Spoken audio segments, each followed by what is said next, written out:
They said she'd doomed her children, that no woman from the East, no matter how desperate or determined, could drag two frail boys across open country, bury herself in the cliffs like a wild animal, and come out the other end with her family intact. And yet, come January, while half the valley froze over in the longest cold snap they'd ever known, her cave never dropped below 40 degrees. No fire, no stove, just rock, earth, and her own stubborn grit. But no one knew that yet, because back in August, when she first arrived, all they saw was a mistake. The bride stepped off the freight wagon with a suitcase in one hand and a bundled toddler in the other, and her older son clutching her skirt like he'd already decided no one in this town could be trusted. Dust blew past her boots, chickens scattered. A few men watched from the post office porch, boots up, chewing tobacco. One spat. "Damn fool idea," muttered old Kinley. "No man in his right mind sends for a woman with two young'uns. Not in this country." The woman didn't look at them. She walked straight past, chin high, pale face streaked with fatigue. Her name was Clara Tannick, 28 years old, formerly of Philadelphia, then briefly of a failed claim in Kansas. Now a mail-order bride to a man who hadn't come to meet her. She waited that whole day in front of the trading post. The sun sank. No one came. A rancher's wife brought her a slice of cornbread and whispered, "I think he died in spring, or run off. That's what I heard." Clara didn't cry. She just said, "Thank you," and gave the last piece to her boys. By morning, she'd found the cave. It wasn't a real cave, not at first. Just a high seam in the bluff overlooking the creek, narrow as a root cellar, but shaded and dry. No man had claimed it. No one thought it worth claiming. The rock was too hard to dig, and the trail to it too steep. Mules couldn't reach it. You had to climb with hands and knees. But Clara saw something in it no one else had. She borrowed a shovel from a German widow, one of the few women who didn't look down on her, and she started digging, not downward, but inward, into the cliff face itself. She chipped, she widened, she carved niches into the rock, pulling dirt out by hand while her boys watched from a blanket under a cottonwood. When asked what she was doing, she simply said, "Making a home." By September, the shape of a room had emerged. The men laughed at the town saloon. "She's living in a goddamn hole," someone snorted. "I've seen squirrels build smarter than that. What's she gonna do come snow? Die, probably." But Clara didn't argue. She didn't gossip or complain. She kept digging. And when the rains came, her cave stayed dry. When the winds rolled down from the ridges in early October, she stacked stones into a wind wall at the entrance. Her children helped, small hands carrying pebbles like offerings. She lined the inside walls with canvas sacks and old wool scraps traded for eggs. Every corner had purpose. A shelf carved for bread, a ledge for their lamp, hooks driven into drilled-out holes for blankets, a sleeping nook tucked deepest into the back, where the stone held its warmth like a memory. She began to smile again. The turning point came in November. By then, most settlers had chopped and hauled cords of wood to last the season. But Clara had none. No chimney, no hearth, and still, she didn't ask for help. She just walked down into town one day and asked the blacksmith's wife for beeswax scraps. "Beeswax?" The woman blinked. "What for?" "Light," Clara said, "and warmth." She melted wax in an old tin, poured it over a strip of cloth, and made her own slow-burning candles. They gave off barely enough heat to warm hands, but in that cave, insulated by stone, sealed tight against drafts, it was enough to nudge the cold back just a little. More than that, she used heat from her body, from her children's breath, from the very earth beneath their feet. No fire, no chimney, just stubborn, deliberate stillness. And it worked. It wasn't magic, it was stone, thick limestone, older than time, that held the summer heat deep within its gut. The kind of heat that radiated from the walls in January like a whisper, slow and steady. Most folk never noticed it. They never sat still long enough. But Clara did. She wove it into her plans, dug her sleeping shelf on the inward curve, where heat rose, sealed the front with a flap made from two patched quilts soaked in tallow and beeswax. Beneath those quilts, it felt like autumn, while the world outside buckled under frost. By midwinter, the townsfolk were starting to realize she hadn't come down for help. No requests for food, no firewood deliveries, no smoke trailing from her bluff. Some figured she was dead. But she wasn't. The blacksmith's boy spotted her first. Early January, bitter cold, snow knee-deep, skies heavy with more. He was hunting rabbits when he saw a flicker of light up near the bluff. He climbed. What he found made him drop his jaw. The entrance to the cave was half concealed by rocks, drifted snow piled like a frozen curtain, but there was no ice on the inside of the quilts. He pushed one aside, expecting frostbite corpses. Instead, he saw three warm faces. The mother, awake and reading. The older boy carving a wooden spoon. The toddler curled in a fleece-lined basket, cheeks red from sleep, not cold. It was warmer in there than it was in his own family's parlor. He ran back, shouting. By week's end, half the town had tried the climb. Old Kinley had to sit twice on the way up, but even he was silenced when Clara opened the flap and stepped out with her boys in fresh stitched shirts. One man whistled low. "This cave's been here the whole time," he said. "I used to trap up this ridge, never thought to look." Clara didn't answer. She was polite but firm. She didn't invite them in. She didn't share details. All she said was, "My boys are warm, and that's all I ever wanted." But not everyone was content to leave it at that. Some were jealous, some suspicious, some, like a certain preacher's wife, insisted she was hiding something unnatural. "There's no way she's keeping those children alive without a stove," she said. "It isn't natural." A few even whispered the word witch. That talk spread faster than fire in dry grass. And before long, it wasn't curiosity that drew visitors. It was judgment, which meant it was only a matter of time before someone decided to test on just how warm the cave really was, and whether Clara Tannick had been honest at all. The knocking came just after dusk. Not a rap for courtesy or neighborly talk, but the sharp, impatient knock of someone expecting to be let in. Clara froze where she sat beside the boys, spooning corn mush into her youngest's mouth, the candlelight trembling slightly from the sudden draft that slipped under the entrance flap. She didn't open it right away. Her older son, Micah, about 6 years old but solemn as a boy twice his age, instinctively pulled his little brother behind him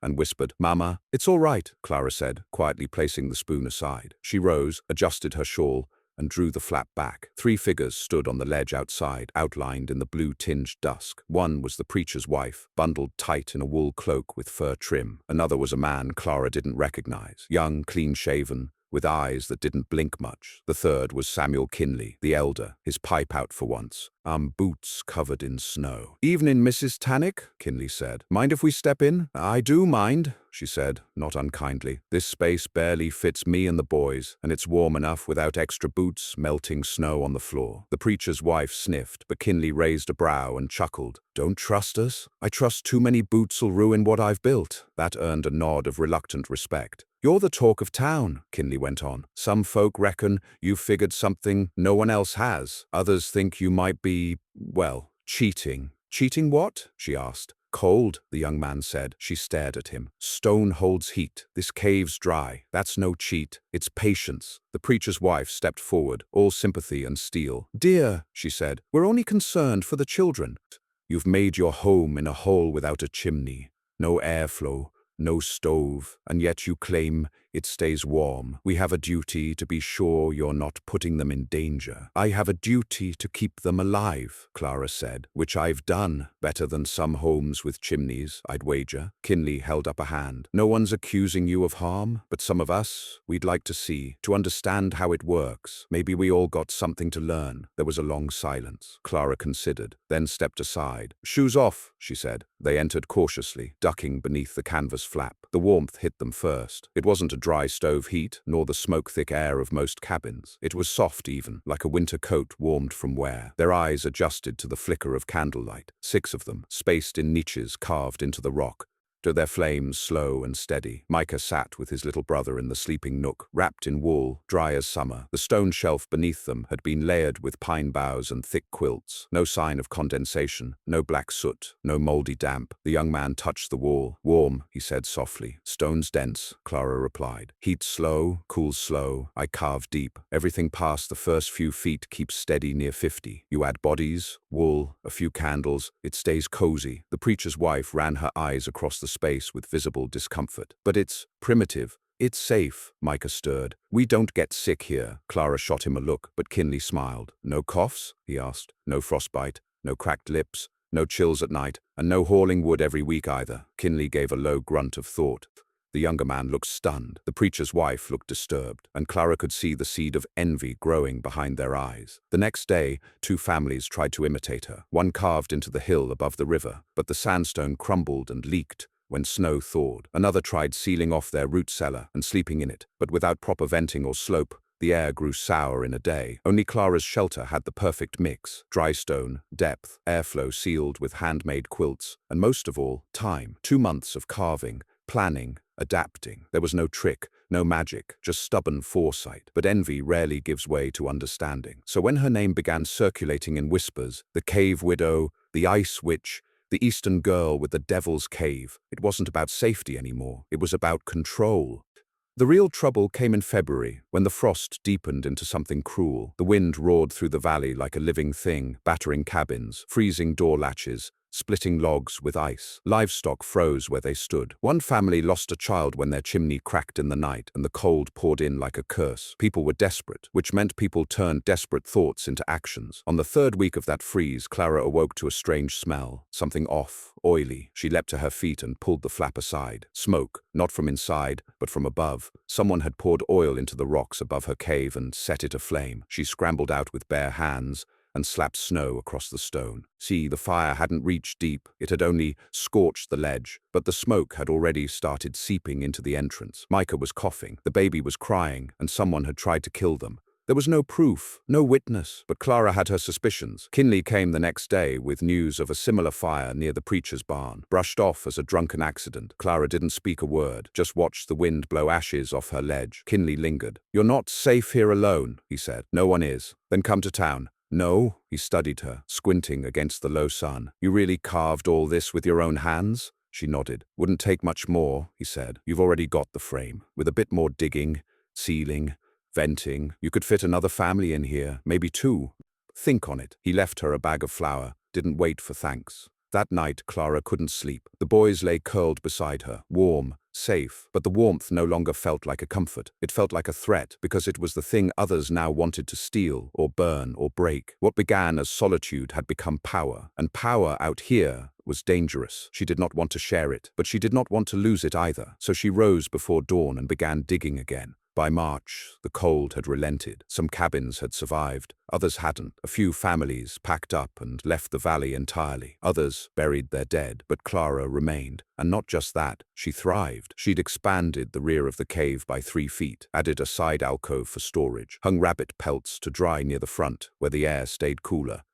She'd even traded for a thick pane of glass and set it into a frame at the entrance, a tiny window to watch the thaw. Word spread farther than she expected. Folks from 2 towns over came to see the cave that never froze. A newspaperman came from Fort Kearney to ask questions, sketch her shelter, write a story titled "The Widow Who Beat Winter." She didn't pose, she didn't explain, she just said, "I wanted them warm." But not everyone was pleased. The preacher's wife left town that spring, said the valley had been cursed, that good Christian families were being misled by dark ideas. Kinley died that summer. Hart gave out while shoeing a mule. In his will, he left Clara a hatchet, a hunting knife, and a note that read, "Stone beats storm." You were right. The young man, the one who'd touched her cave wall, returned months later.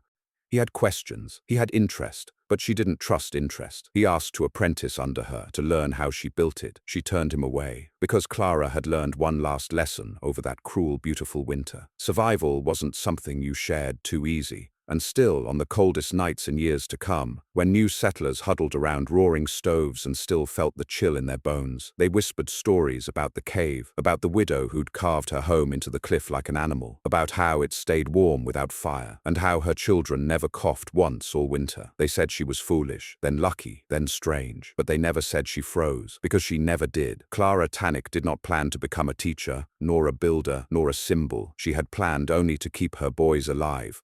But word had spread in the way only frontier gossip could, fast, garbled, and impossible to contain. What began as whispered mockery had transformed into legend before spring even fully broke. It wasn't just her name they passed from ranch to ranch, but the image of her shelter. She built it right into the cliff, no firewood, and still warm. Never saw smoke once all winter. Her boys looked healthy as mine. By May, families were visiting not out of suspicion, but study. They brought notebooks. They asked how deep she carved, how thick the entry seal was, how many candles she burned, how often she opened the flap. They jotted down notes on stone angles, airflow, insulation. One man tried to trace the slope of her sleeping shelf with chalk. A woman from Blue Lark even offered a silver dollar for a sketch of her interior layout.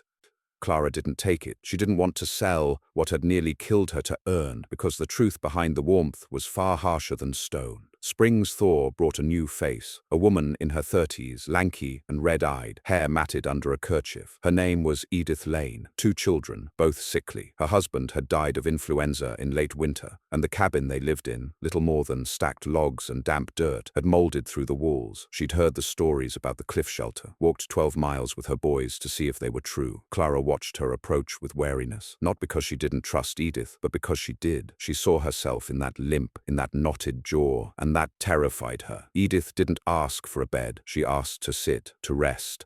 She didn't press for advice. She just stared at the rock walls in silence for a long time, then muttered, "You ever look out that flap and feel like you're the last thing left alive?" Clara hesitated, then nodded. It was the first time in months she felt understood. They spent 3 days together. Clara shared a portion of beans and biscuit, showed Edith the cold storage shelf, built low in the back where air never stirred. Edith helped patch a leak in the entry flap, then showed Clara how to tie strips of hide in a windproof braid that could be hung like a curtain. They worked in silence mostly, but there was ease in it. When Edith left, she didn't beg to stay. She just said, "If you ever find yourself with too much quiet, I'll be down past the creek bend."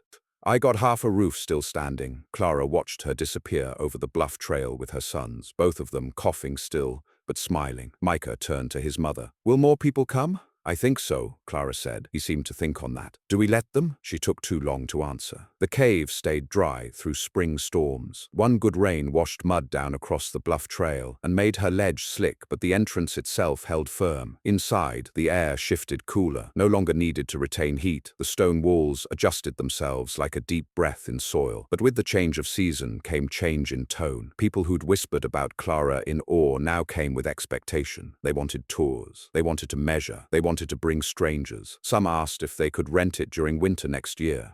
One man brought lumber, fully intending to build a facade on the outside to make it look more like a proper house. Clara turned them all away, politely, firmly, without apology, but each refusal cost her more. One morning in June, she found the front flap slashed, not stolen, just ruined. A clean knife cut through both quilts, straight down the middle. She stitched it back by hand, gritting her teeth. She didn't mention it to the townsfolk. She didn't accuse anyone. But she moved her children's bedding deeper into the rear cavern, where no light reached. She built a false wall of crates and pelts, and she began to sleep with the blacksmith's gifted hunting knife under her bedroll, because it wasn't just envy anymore. It was ownership. They thought her survival belonged to them. That summer brought drought.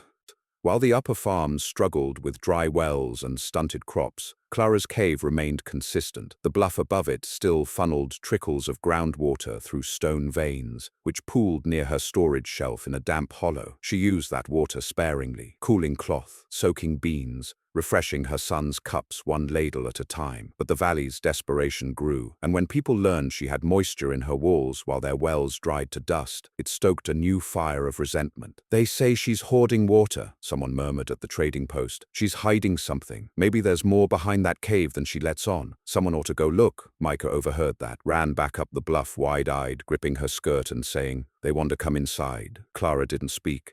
She knew it was only a matter of time before someone tried. It happened in the dark. Mid-July, a storm broke the drought, but it also blew loose the bluff's upper edge. Clara heard the crack in her sleep, a sound like ice breaking under boot, and leapt awake. The front flap blew inward, not from wind, from a hand. She reached the knife, but before she could move, a figure pushed through the flap, hooded, soaked from rain. He paused when he saw her, eyes wide, not expecting her awake, his hand raised, palm out. I just wanted to see. Get out," she hissed, voice sharp and low enough not to wake the boys. "Get out now. I ain't mean harm, just curious." "Then you should have knocked." The man backed out slowly, muttering apologies, slipping on wet stone. She followed, blade still in hand. By the time the sky lightened, she'd reinforced the flap with a second crossbeam and packed the ledge with gravel to make approach noisier. She also carved a message into the outer wall in rough, ugly lettering. No visitors, no entry, keep out. And for a while, that worked. Autumn returned faster than anyone expected. By September, nights dropped to freezing. The first frost came early, and with it, the town's memories of the last winter and of Clara's cave rose again. This time, requests came with offers. A teacher offered coal, a rancher offered meat, the new postmaster offered to trade full access for a full barrel of flour. Clara refused all. "Why?" one woman asked, not angry but truly hurt. "You saved your children. Why not help save ours?" Clara looked past her, to the cliff edge,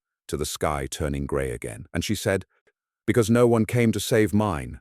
Micah had grown bolder. He walked to town alone now, traded eggs and hide strips. But one evening he came back with blood on his lip and mud on his collar. "What happened?" Clara asked. "Boys said we was thieves," he mumbled. "Said we stole heat, stole food, stole luck." She wiped his lip, quiet, methodical. Then she closed the flap, pulled the quilts down, lit 3 candles, and for the first time since that brutal winter, she wept where her children could not see her. That year, she made a change, not to the cave itself, but to its boundaries. She dug a channel beside the ledge, just wide enough to make the trail narrow. She added noise traps, stones piled in copper pans, balanced so any footfall would ring like wind chimes. She smeared pine pitch across the entry ledge to discourage grip. And she built a mirrored alcove above the door so she could watch the approach from inside without revealing herself. She turned the cave into a fortress, not of weapons, but of silence, and she taught Micah the rules. Don't talk to anyone about the storage shelf. Don't show anyone the sleeping nook. Don't tell how deep we dug. He nodded but asked, "Why can't we share?" Clara touched his cheek. "Because survival is a secret, and once it's out, it doesn't belong to you anymore." By the time the first snow fell in October, 2 other families had tried digging into the bluff. One failed, the rock split and collapsed. The other succeeded somewhat, but complained the air inside never warmed like Clara's. They knocked once, asking for tips. She didn't answer, because this time she was afraid, not of storms, but of gratitude twisted into entitlement, of kindness mistaken for weakness, of children like hers suffering because she trusted the wrong person. She wasn't trying to save the world, just hold on to the one thing she had built with blood, breath, and stone, a place that never froze. The second winter came not like a beast, but like a shadow, long and quiet, stretching farther than anyone expected. The leaves didn't fall so much as vanish overnight in November windstorms. The ground hardened before the harvest was done. Snow arrived not in flurries, but in silence, blanketing the valley before the cattle could be moved, before cellars were full. This time the settlers remembered Clara Tannick, but their remembering didn't make them kinder, it made them needier. By December, 3 families had asked if they could build adjacent shelters near hers, on the bluff. One even offered lumber and a trained mule. Another, less patient, began hacking into the same cliff edge, just 20 feet off, and when the stone didn't yield, they accused her of misleading the town the year before. "She's got something buried in there," one man said at the tavern. "Some kind of heating stone, maybe a coal seam. That cave's too warm to be natural." "No," another spat. "She's just lying. There's no cave, no shelter, just a pit and a story. Probably made it all up. Her husband probably never existed." Clara didn't hear those words directly, but the looks she got on her last trip into town said enough. She stopped going after that. The boys grew restless. Micah, now nearly 8, spent afternoons watching the ridge above for intruders, eyes sharper than most grown men. His brother, Samuel, just turning 4, was old enough now to ask why they didn't visit other children, why they never went to the church or schoolhouse, why no one was ever invited into their home. Clara would pull him onto her lap and explain in her softest voice, "Because this is the one place I know will keep you warm and safe." "But the other kids are cold," Samuel said once, chin trembling. "Can we help?" She didn't know how to answer that, not without lying. Then, one night before the longest storm of the season, she found something left outside her cave. It wasn't fire this time. It was a baby, wrapped in burlap, shivering, blue-lipped but alive. No note, no prints, just the child, and the quiet assumption that Clara, of course, would save it. She brought the baby inside, fed it warm milk, and placed it between her son's bedding. It whimpered until dawn, then fell asleep against Samuel's ribs. The next morning, Clara climbed down the bluff. She carried the baby through the snow-swept street, all the way to the chapel steps, where the preacher had returned for the winter after his wife's permanent departure. He stepped outside in his thick black coat, saw her standing there holding the child like a question. "You think it was one of the church women?" he asked. "I think someone figured they had nowhere else to go," he sighed. "You're not wrong." She held the baby tighter, then said, "You tell the town this.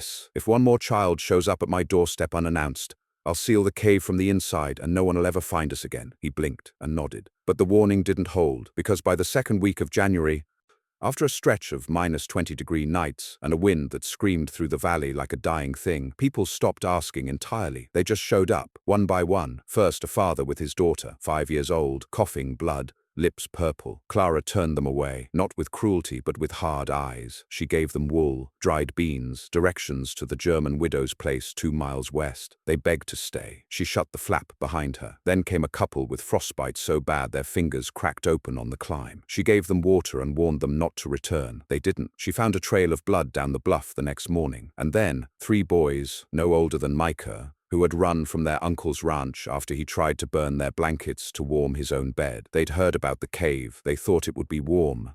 They thought it would be welcoming, but Clara knew the truth now, deep in her bones. Warmth draws not just the cold, but the desperate, and desperation never leaves empty-handed. So she made the final change. A stone wall, dry stacked at the cave's entrance, 4 feet thick and 3 feet tall. Above it, timber slabs from her last trade, wedged into the rock face like teeth. A narrow crawl space remained at the base, just enough for her and the boys. She sealed it with a sled panel greased with pine tar and fur-lined for sound. From the outside, it looked like a collapsed entrance. From the inside, it was fortress and womb. She carved air holes behind the rear storage shelf and hid them behind rabbit pelts. She burned fewer candles. She taught the boys to walk quietly, to hush when footsteps scraped above the bluff, to breathe shallow if they heard voices. Because now, the cave wasn't just shelter, it was secrecy. The storm lasted 10 days, 10 full nights of roaring wind, frozen sleet, and snow that swallowed fence posts. Fires went out in chimneys. Roofs buckled under ice weight, livestock perished under drifts. By the 5th day, half the town's stoves had run out of chopped wood. The blacksmith burned his workbench. The tavern dismantled its floorboards. The schoolhouse windows shattered in the cold, but Clara's cave held steady at 43 degrees. No fire, no smoke, just silence and stone. Micah asked her on the 7th night, "Will anyone die?" She said, "Yes." Samuel asked, "Can we help?" She didn't answer, because that was the night she heard voices scraping at the wall. They came at dusk. 3 men, maybe 4. She couldn't see.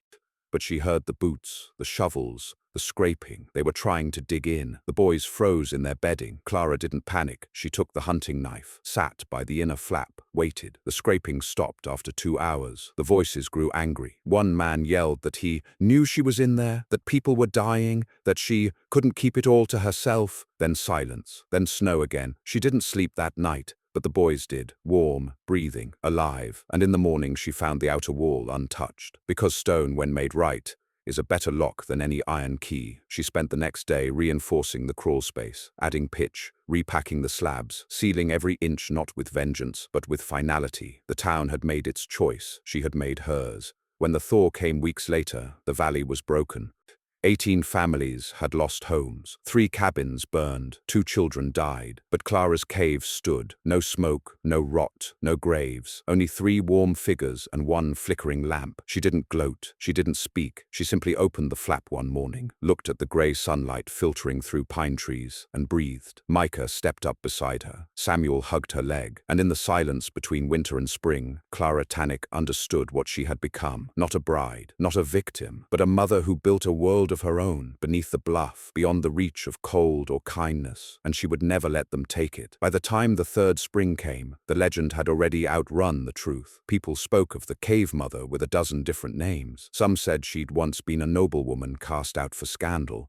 Others said her husband had been a fugitive, and she'd carved the cave to hide him before he died. One tale claimed she'd found a mineral spring in the stone that warmed her shelter from beneath like a secret fire. Another insisted she'd made a pact with a mountain spirit. None of it was real, but Clara didn't bother correcting them anymore, because there was power in the myth, and she had learned to let it protect her. She rarely left the bluff now. Even in the thaw, she let others bring word of the valley to her. A rancher's daughter began leaving messages at the base of the bluff, bundles of news written on feed paper, weighed down by polished stones. Clara would read them at dusk, then burn them. Sometimes she replied, most times she didn't, but she kept each stone, a quiet sort of pact. The cave had grown too, not wider, but deeper in meaning. Micah carved a shelf for Samuel's drawings. Clara stitched a new flap by hand, this time reinforced with quilted bark and dyed with berry juice so it would blend into the bluff. They harvested roots from the shaded creek beds below, strung herbs from the upper stone ledges. Her sons grew lean, tall, and watchful. Their eyes no longer searched for outside approval, because they no longer needed it. The cave had become enough.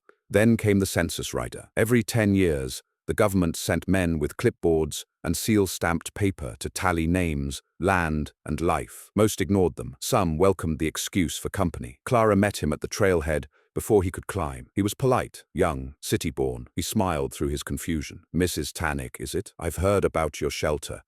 Some folks say it's the finest piece of winter engineering this side of the Rockies." She didn't smile. He tapped his list. "You're not on the rolls. Your boys neither. That'll cause problems later." "We're not planning to vote," she said. "That's not the point. What if something happens? What if someone comes looking for you?" "They haven't yet. He looked uncomfortable. I can't force you, but it would be wise to— No, he studied her face, then his boots, then offered a quiet nod. I'll mark it as unreachable, he said. Not uncooperative, just out of reach. That was the last time any government ever tried to find her.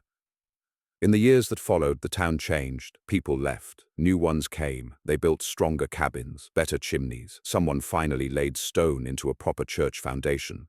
A schoolteacher arrived with books and taught the local children how to pronounce Latin, but the legend of the cave never went away, because every few winters, like clockwork, the cold would strike again, long and deep, and people would remember. They'd point to the bluff, say, she survived it once, she'll survive it again. Say, you think she's still in there? Say, I heard her boys never get sick, that they walk barefoot on stone. Say, I heard she didn't need fire, that she made warmth from nothing. And someone would always answer, she didn't make it from nothing, she made it from refusing to die. Micah turned 16 before he said he wanted to leave, not forever, just to see. He asked his mother if she'd be angry. No, she said, though her heart sank. But don't expect them to understand you. I don't care if they do. Good, she whispered. Then you'll come back. He kissed her cheek, hugged Samuel, took the knife Kinley had left behind, and disappeared down the bluff without a sound. He returned 3 winters later. He brought pelts, boots, and a new stitch design for sealing hides tight against moisture. He also brought a girl, a quiet-eyed woman named Liza, who'd heard his stories and followed him west. She didn't ask to stay in the cave. She just sat on the ledge and said, I want to learn what kept you alive. Clara nodded and made room. They expanded, not outward but downward. Micah carved a side chamber beneath the main shelf, a sloped passage with a stone chimney that vented only when needed. Liza showed them how to ferment pine roots into medicine.